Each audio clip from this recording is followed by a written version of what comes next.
Memory and the senses in wayfinding. Memory and our five senses play a definite role in wayfinding. So in this lesson, let's take a quick look at how sensory input and memory work together to guide navigation. There are two types of memory that are important in wayfinding, and these are short-term memory. This helps us to remember directions, such as turn left at the bridge. And long-term memory. This helps us to store our experiences, such as helping us to remember the layout of our favorite shopping mall, for example. In this diagram, you can see some examples, such as the man walking towards a finger post sign directing him to a farm. He needs only short-term memory to remember the temporary directions for immediate use. On the right of this graphic, you can see a guy in a shopping mall, and he knows where the coffee shop in the mall is because he's been there a few times before.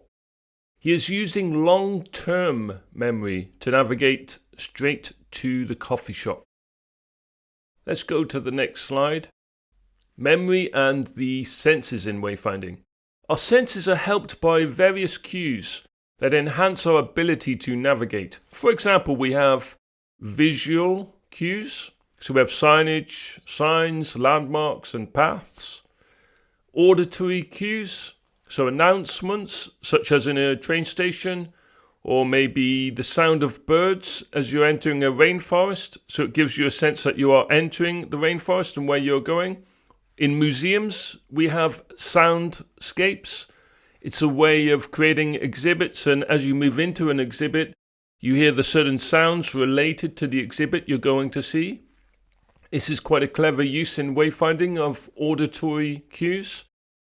We have tactile cues, braille signs or textured pathways for the visually impaired.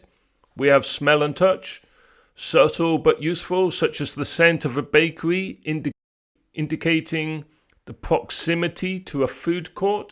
So smell can also play into wayfinding cues.